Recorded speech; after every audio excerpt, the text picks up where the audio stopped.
বশীকরণ জগতে সবাইকে স্বাগত। তো আজকে আপনাদের দেব মোহিনী বশীকরণ। এই বশীকরণ যাকে করবেন সে আপনার জন্য উন্মাদ হয়ে যাবে বা মরিয়া হয়ে উঠবে। তবে এটি সঠিকভাবে আপনাদের অবশ্যই কাজে লাগাতে হবে।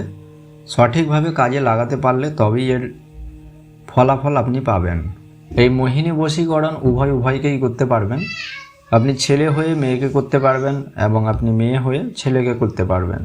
তো এই বশীকরণটা বিশেষ করে যদি কোনো মেয়েরা ছেলেদেরকে করে থাকে সেক্ষেত্রেই বেশি কার্যকরী হয়ে থাকে। তবে এটা উভয়কেই করতে পারবেন, তাতে কোনো সমস্যা নেই। এই বশীকরণ কিভাবে করবেন আসুন এখন সেই ব্যাপারে আপনাদের জানাবো।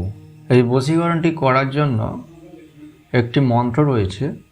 তো প্রথমত আমি সেই মন্ত্রটি বলে দিচ্ছি এবং ভিডিওর স্ক্রিনে দিয়ে দিচ্ছি, আপনারা দেখে নেবেন।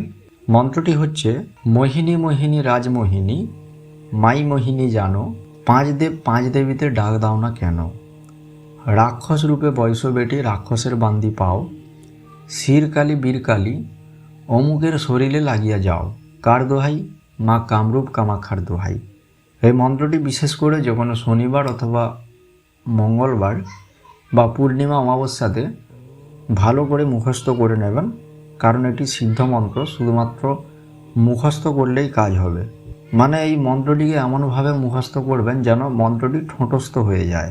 মন্ত্রটি ঠোঁটস্থ হয়ে যাওয়ার পরে যে কোনো শনিবার অথবা মঙ্গলবারে এই মন্ত্রটি আপনি ব্যবহার করতে পারবেন বা কাজে খাটাতে পারবেন। এই মন্ত্রটি কাজে খাটানোর জন্য পান সুপারি নেবেন অথবা যে কোনো মিষ্টি জাতীয় দ্রব্য নেবেন। সেটা কোনো মিষ্টান্ন হতে পারে, কোনো বরফি হতে পারে, অথবা আপনি যে কোনো মিষ্টি জাতীয় চকোলেট নিতে পারেন। তো আপনি যে বস্তু বা দ্রব্য নিয়েছেন, আপনি পান সুপারি নিয়ে থাকুন, কোনো মিষ্টান্ন নিয়ে থাকুন বা কোনো বরফি অথবা আপনি মিষ্টি জাতীয় চকোলেট নিয়েছেন, সেই দ্রব্যের উপরে আজকের ভিডিওতে দেওয়া মন্ত্রটি মোট 21 বার বলে 21টি ফুঁ দেবেন।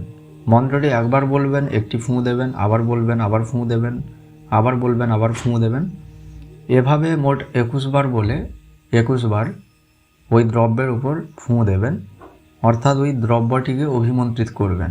এবং মন্ত্রের যেখানে অমুকের কথা লেখা রয়েছে, এই অমুকের স্থানে আপনি আপনার কাঙ্ক্ষিত ব্যক্তির নাম পদবী সহ বলবেন, অমুকের কথা না বলে।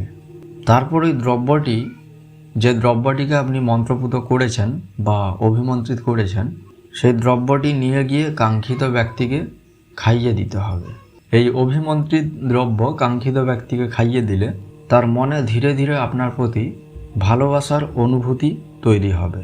দেখা হচ্ছে আগামী পর্বে। সবাই ভালো থাকবেন। ধন্যবাদ।